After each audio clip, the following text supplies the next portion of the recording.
नमस्कार भारतवासियों। जदयू के राष्ट्रीय महासचिव और राष्ट्रीय प्रवक्ता राजीव रंजन का हार्ट अटैक से निधन हो गया। दिल्ली में उन्हें अंतिम सांस ली। अचानक तबीयत बिगड़ने के बाद उनके बेटे ने उन्हें अस्पताल लेकर पहुंचे, जहां डॉक्टर ने मृत घोषित कर दिया। राजीव रंजन सीएम नीतीश कुमार के काफी करीब थे। नालंदा के इस्लामपुर विधानसभा क्षेत्र से विधायक भी रह चुके हैं। राजनीतिक में आने से पहले एमपी बिजली बोर्ड के अध्यक्ष थे। आज पटना में उनका अंतिम संस्कार होगा। देखिए राजीव रंजन। पूर्व विधायक राजीव रंजन का हार्ट अटैक से निधन हो गया है। जानकारी के मुताबिक सीने में तेज दर्द के बाद राजीव रंजन के परिवार वाले उन्हें दिल्ली स्थित एक अस्पताल ले गए, जहां डॉक्टरों ने मृत घोषित कर दिया। जेडीयू महासचिव के निधन के बाद पार्टी में शोक की लहर है। सीएम नीतीश के अलावा राज्य के कई बड़े नेताओं ने राजीव रंजन के लिए शोक संवेदना व्यक्त की है। बता दें कि राजीव रंजन सीएम नीतीश के बेहद करीबी मित्र भी रहे हैं। चौधरी का पत्ता साफ करते हुए दिलीप जायसवाल को सामान सौंपी है। केंद्रीय नेतृत्व ने 1 साल के भीतर ही प्रदेश अध्यक्ष के पद से समाज चौधरी को हटाने का फैसला ले लिया।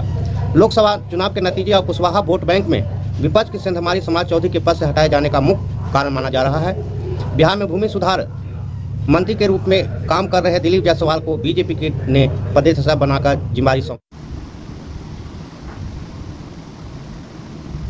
लोकसभा में जो विरोध किया गया है, संजय सिंह और कई अभिषेक बनर्जी और कई नेता विरोध किए हैं, बोले हैं, यहाँ तक बोले कि आप सरकार में हैं तो बजट में जेल बजट बढ़ा देना चाहिए।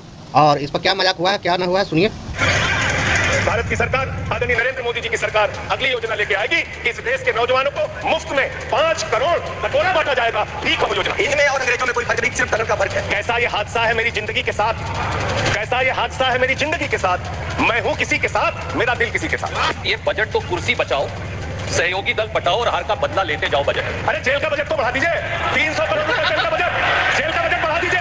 अरे अभी हमको जेल में भेजा है, कल तुमको जेल में आना है। So we in India today pay taxes like England to get services like Somalia. देश के प्रधानमंत्री को 73 साल की उम्र में तीसरी बार प्रधानमंत्री बनना है, लेकिन किसान का बेटा नौजवान सेना में 4 साल की नौकरी करेगा। ये भेदभाव क्यों है? और ये गोरा किसको कह रहे हैं? माननीय सदस्य सोनिया गांधी जी। वो कहाँ की है? ये पहले बताएं। भाई सोनिया गांधी जी कहाँ की है? ये सबसे मीटू में, ये सारे केसों में ये। यदि मेरी ये बात गलत है तो मैं इस्तीफा देने को तैयार हूँ।